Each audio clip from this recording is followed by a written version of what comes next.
Hello, everyone, and welcome to the Ignorant Intellectual on Media. Today, I thought we'd do a thrift store haul. Seems like all the stuff I got for this video is all from a thrift store, so I didn't get any private sales or new purchases. I don't think.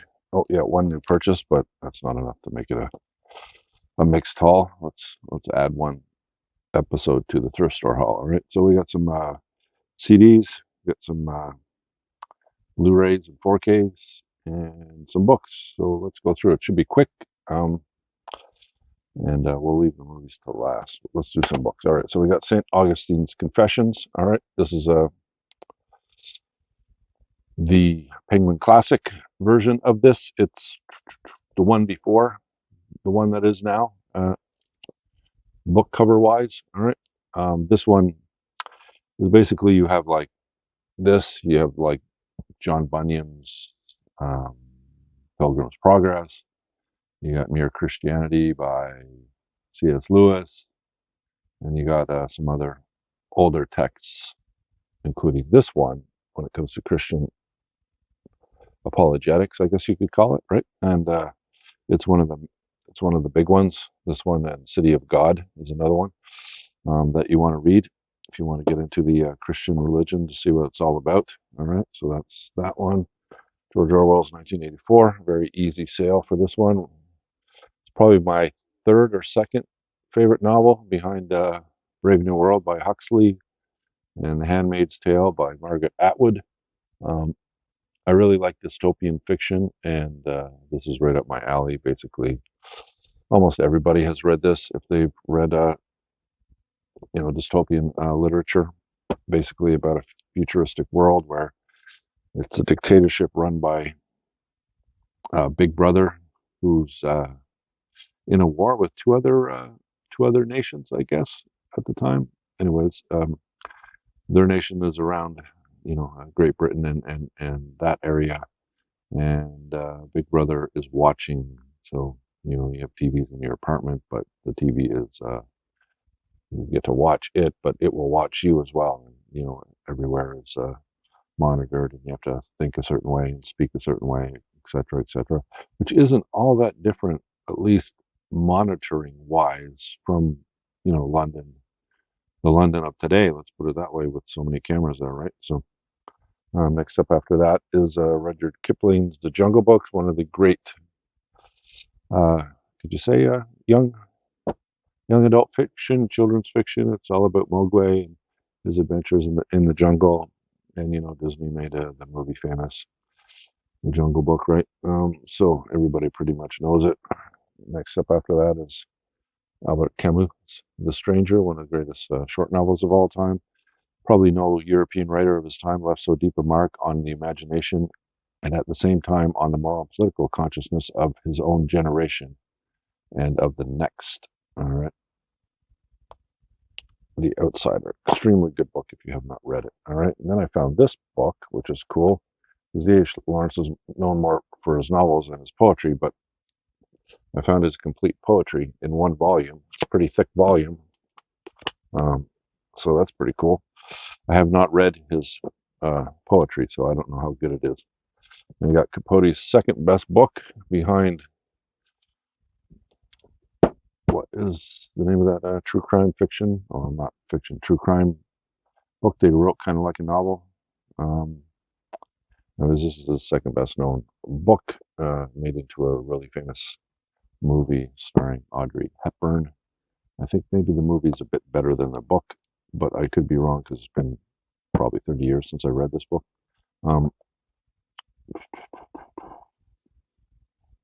In Cold Blood is the other one. In Cold Blood. Would I pop it up here or would I pop it up here? I think I'd pop it up here, wouldn't I? All right. In Cold Blood is his best book. That and Midnight in the Garden of Good and Evil. Two books that if you like true crime, but like true crime told in a story book way, in a like the telling of a story rather than like a reporter would do, for a newspaper or something like that, right?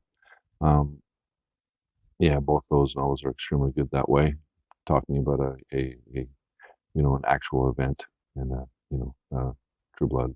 True Blood. In Cold Blood, it's a murder. So, um, but so is Midnight in the Garden of Good and Evil.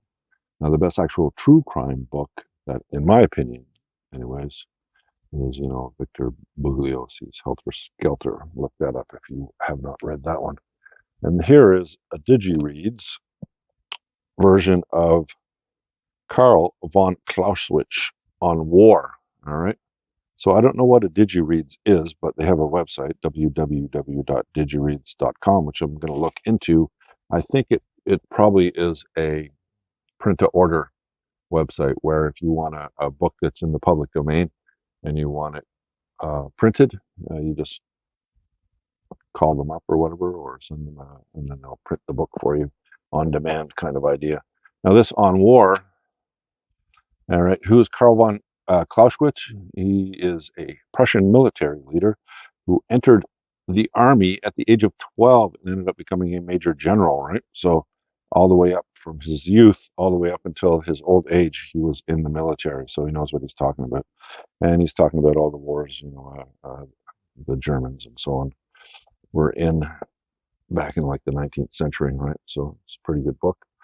Another one is on Death and Dying, Kubler-Ross. This is the book when it comes to the psychology of death. Basically, how you go through what is it, the 5 or the 7 stages of death. That's where that thing came from. The first one is anger, the second one is so, then acceptance is the last one, right? So that is all done in this book. So if you haven't read it, it's a good read. All right, On Death and Dying by Elizabeth Kubler-Ross. All right, and here's a Canadian book by Farley Mowat, my all-time favorite Farley Mowat book, and that is Lost in the Barrens. I read this when I was in my preteens, and it took me on an adventure, and I'll always remember it.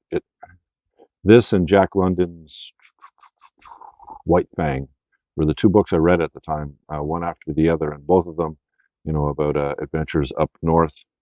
The snow blindness in this one, it's about a boy, like a Caucasian boy, and his friend who's native. I can't remember if he was an Inuit, but he was a native guy, and they both get lost up north, right? And they go through the stages of snow blindness. So I never became snowblind because of this book. I I I, I knew how to protect myself against snow blindness if I was out camping in the middle of winter time. So it's kind of cool. All right, next up is As for Me and My House by Sinclair Ross. It's part of the New Canadian Library, the most famous books in Canadian literature. There's like, what was there, like 240 of them, I think. Anyways, this is one of the early ones. It's gone through. This is the 6th or the fifth version of this book. I mean, cover. There's been 5 or 6 different covers in the New Canadian Library. This one is, I think, the 5th, and then there's one more after this, which is the large trade paperback or large softcover editions of the New Canadian Library. This is one of the greatest books in Canadian literature. It's one of the first Canadian literature books I read when I started to pick up the New Canadian Library, and it's basically about prairie life back in the beginning days of Canada, right? So um, it wasn't bad. I wasn't used to that kind of novel, so it took me a bit to get used to, but it grew on me. Next up after that is Mary Wollstonecraft's A Vindication on the Rights of Women, one of the earliest feminist treatises. This one and um, well, I'm not going to get into all the feminist literature that there is. I've read a bunch of it back when I was in my 30s. I got into feminism on a large scale, and Germaine Greer. You know, anyways, I read a bunch, probably a good 50 feminist literature books. Vivian Gornick, The Female World is another one. That one was really good. Anyways, but this is one of the earliest ones. So if you want to start reading feminist literature, this one you should pick up first. All right. Then Winning Low Limit Texas Hold'em. All right. I think I'm going to read this book because I like Texas Hold'em. I like playing online. I don't play for money. I just play for free chips. Just play for chips. It's a whole different animal than playing for money. But you don't lose your shirt, right? It's just playing for fun. So, but I do read books on Texas Hold'em just to get an idea of how the game is best played. And then I found these three books. All right, they are part of the Paper Mill Press collection of classic literature. All right, they'll have a ribbon for your bookmark, right? And I found the really nice hardcovers, but the hardcover, the cover itself is really pliable, so it's almost like reading a softcover book, really, if you really want to read them. They're really, really nice editions. So I have Tolstoy's Anna Karenina, or Anna Karenina, Karenina. Hard to pronounce that. All right, one of the great Russian novels. Then we got Treasure Island, one of my all-time favorite kids book reading. All right, Treasure Island. Robert Louis Stevenson, basically atypical pirate that you see in the movies is basically from that novel.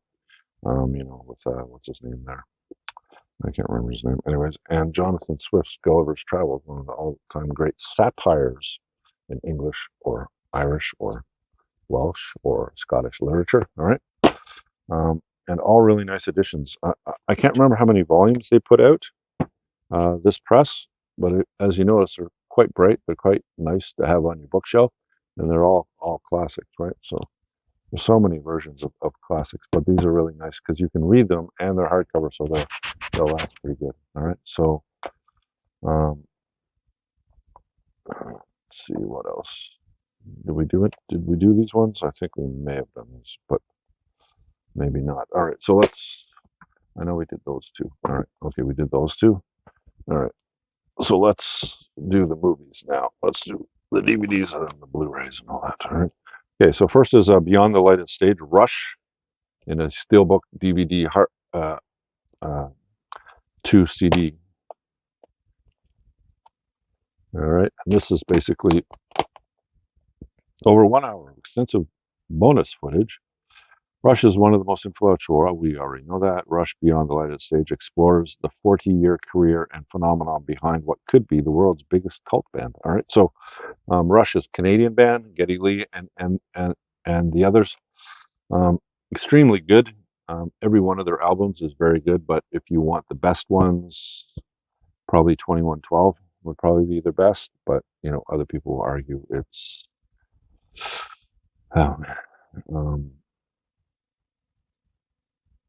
2112. Yeah, it's got to be 2112. All right. So this is Steelbook. Still has its J card on the back, and it's a documentary. I do not collect. I said before that I do not collect, live concert DVDs or Blu-rays. I find them boring, but I do like documentaries, and I will pick up a concert if it does have a documentary with the band that's included with the concert. That's kind of cool. But mostly I just avoid live concert.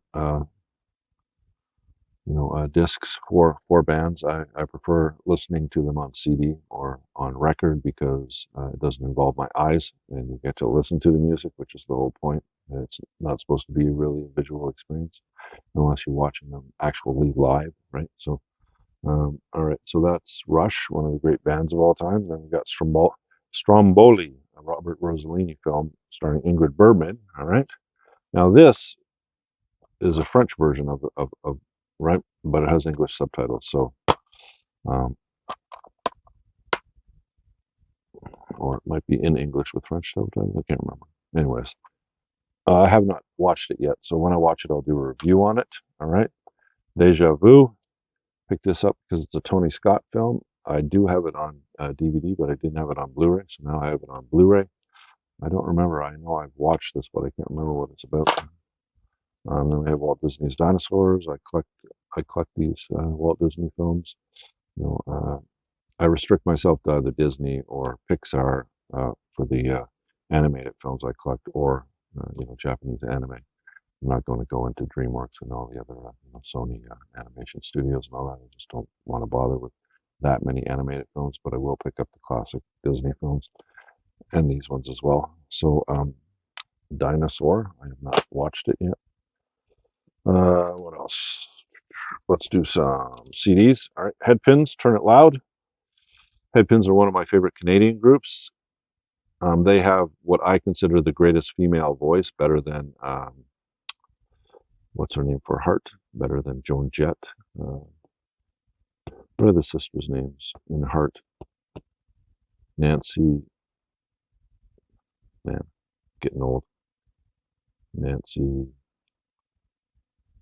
Anyways, Darby Mills is her name.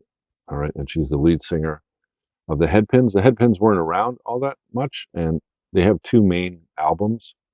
And then Darby Mills went out on her own and made an album that wasn't all that great, but her voice is second to none. Better than anybody. Think of any Lee Aaron, better than anybody you can think of in rock. She is the greatest female rock voice of all time, second to none. Um, Wilson, that's her name, Nancy Wilson, right? Okay. And this one, and there's another one. I'll put it up here. Of the two albums that you should go look for, and you tell me You tell me different if you don't think Darby Mills has the greatest rock voice of a female ever. Then one of Bruce Springsteen's early releases, "Greetings from Asbury Park," "New Jersey," "Blinded by the Light," "Growing Up," "Mary, Queen of Arkansas," "Does This Bus Stop," "Lost in the Flood." This is some of his early stuff. He was huge in the '80s. This one came out in '73, so it was early stuff by him. And then I picked up Genesis, "Selling England by the Pound." Some good Genesis. Can't beat that. And Billy Joel. Always been a fan of Billy Joel. This is the one with "Honesty" on it, which is one of my favorite Billy Joel songs. So I picked this up. 57, 52nd Street. And then we have the Cars, "Door to Door." All right. The Cars, which is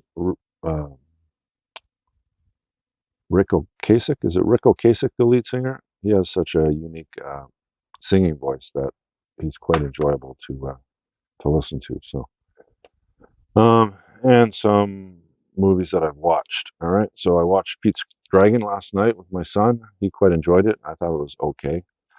For some reason, the animation for Pete, for the dragon, Elliot, as he's called in the film, his face isn't all that lovable, right? And so you don't really connect to the dragon as much as I think Disney was hoping that you would. But overall, the story wasn't bad. My son really liked it. And then I picked up this and watched all three of these films with my son as well: Oliver and Company and the two Fox and Hound films.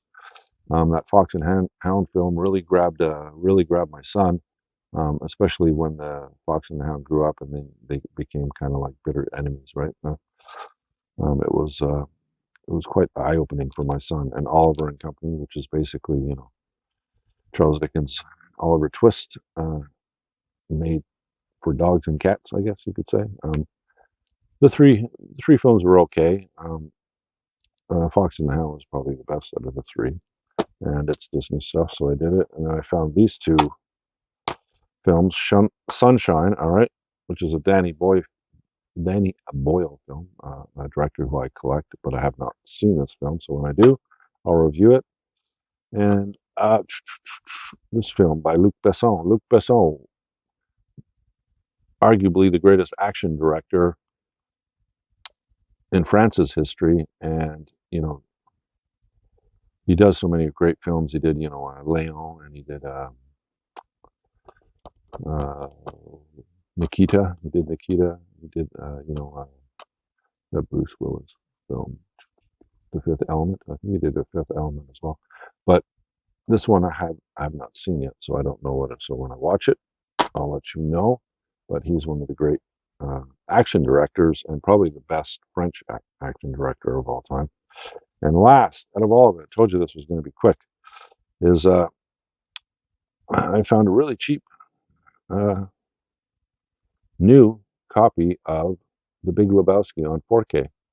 Now, I think I have a really nice edition of this on Blu-ray, so I don't know. I may keep both. But this one has a Blu-ray in it, so I'm not sure if I will or not. So, but anyways, this is a new The Big Lebowski, arguably the Coen Brothers' greatest film. Although Fargo is up there as well. That's an extremely good film as well. So, I always toss it back and forth, but I think The Big Lebowski is probably my favorite out of the Coen Brothers films. All of them are good, and some of them are great. Some of them, especially those two that I just mentioned, are some of the greatest films ever made in the English language. Let's put it that way. And up there with the greatest American films of all time. This film is all about the dude, played by Jeff Bridges. He's a, what do you call him? Like kind of like a slacker. He's a hippie in the new generation. I mean, he wanders around. He doesn't have a job. He wanders around and picks up milk in his bathrobe, and he likes to go bowling with two friends, Steve Buscemi and what's his name from Roseanne, the large man who played the father in Roseanne, Jeff Good. What was his name? It'll pop into my head, anyways. And those two characters are quite interesting, especially. Actually, I just bought. I just got a T-shirt with the Roseanne character dude on it. Uh, uh, anyways, the film is extremely good. Basically, about the dude is last name is Lebowski. He has the same name as another guy who's also named Lebowski, and this other guy is married to a rich woman, and he uses that clout to borrow money off of some bad people, and these bad people are coming to collect it off of him, but they mix up Philip Seymour Hoffman, who's the big Lebowski, right? They mix up that Lebowski with the dude, all right, because they have the same name, and so they go in and they intimidate and put a bit of a beating on the dude, and the dude is trying to explain to them that you know it's not his debt, right? And anyways, they when they leave, they pee on his carpet, they pee on his rug or whatever, right? So he thinks that the big Lebowski, the one that actually does owe the money, owes him a new rug, right? So he's going to go find him and say, "You owe me a new rug because these guys were trying to collect money off of you, mistook you for me, and they peed on my rug, right?" So anyway, it's outrageous. It's an outrageously funny comic film, right? So and John Goodman is if it wasn't for the dude, John Goodman would he's like this little bit touch of craziness, gun crazy type of guy in this film, right? So and it's quite enjoyable to watch him. He's quite funny, right? He just doesn't take any crap, right? So anyway, so uh, quite a lot of twists and turns and everything in this film, and Juliet Moore was in it as well, and Julian Moore. Anyways, and it's quite a fun film. Like I said, it's the best Coen Brothers film with Fargo, maybe a close second. All right, and that's everything. I hope you enjoyed it. If you do, leave me a thumbs up if you so choose, and subscribe if you so choose. I would appreciate it. And you have a great day. I'll see you in my next video. And bye for now.